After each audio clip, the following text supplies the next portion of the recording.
Hisham était un conteur perse, contemporain des conteurs perses qui ont écrit Les Mille et Une Nuits, Ali Baba et les 40 voleurs, Aladdin et la lampe merveilleuse, Sindbad le marin et bien d'autres contes.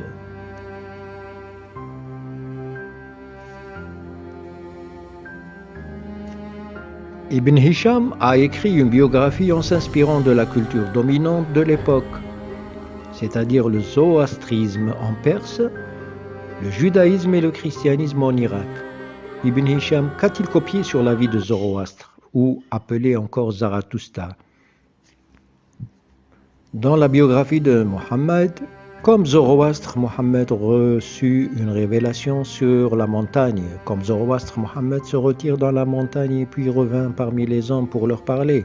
Comme Zoroastre, il convertit sa femme, ses enfants et son cousin. Comme Zoroastre, il monta au ciel sur une bête ailée. Comme Zoroastre, il instaura 5 prières par jour, alors qu'il y avait 3 prières dans le Coran.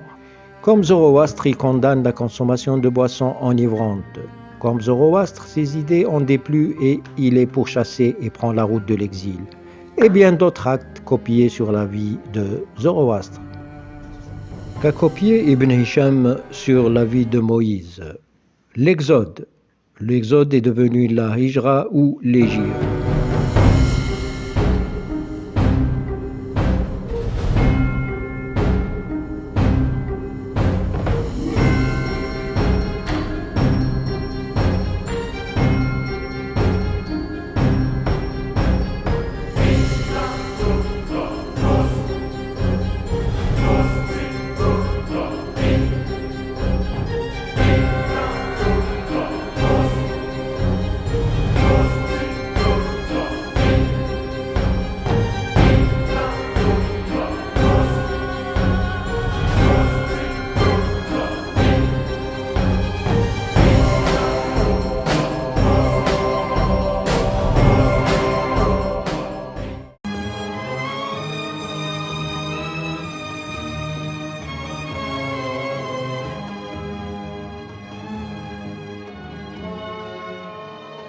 Ce voyage a bouleversé le monde. L'Hégire, ou la fuite vers Médine. Ils n'étaient que 70, répartis en petits groupes, qui traversèrent 350 km de désert. Et pourtant les conséquences furent si profondes, les effets furent si considérables, que le calendrier musulman date de ce jour-là. C'est ce jour-là que l'islam forgea son avenir.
Dans sa biographie, Ibn Hisham copia énormément des événements propres à la vie du Christ pour les imputer à Mohammed, tels que, comme pour l'annonciation faite à Marie avant la naissance de Jésus, il raconta qu'une annonciation a été faite à la mère de Mohammed, Amina.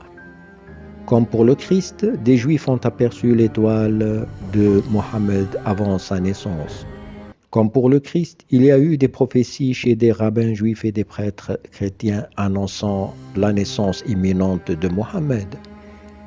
Comme Jésus, Mohammed va multiplier la nourriture en la touchant pour nourrir les présents, etc., etc., et beaucoup d'autres actions imitées sur la vie du Christ. Nous nous limiterons aujourd'hui à l'entrée triomphale de Mohammed à Yathrib, copiée intégralement sur le dimanche des Rameaux.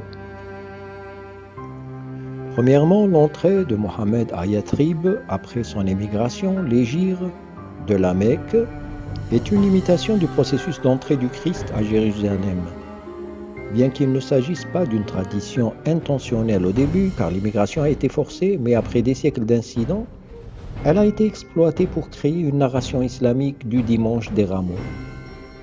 Deuxièmement, le départ de la tribu accueillante les Ansar à l'extérieur de Yathrib pour organiser une célébration à la réception de Mohammed est une tradition pour les foules de sortir de Jérusalem pour organiser une célébration à la réception du Christ.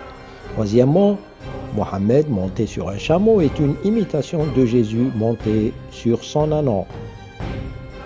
La chevauchée du Christ sur le dos de son âne devait souligner l'état d'humilité, alors que les Juifs attendaient son entrée avec une procession royale à cheval, accompagnée d'armées. Quant à Mohammed, il est rentré à dos de chameau car c'était le seul moyen de transport dans les déserts.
Bâtir la maison du prophète.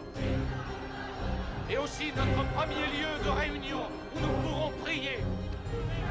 La première mosquée de l'islam.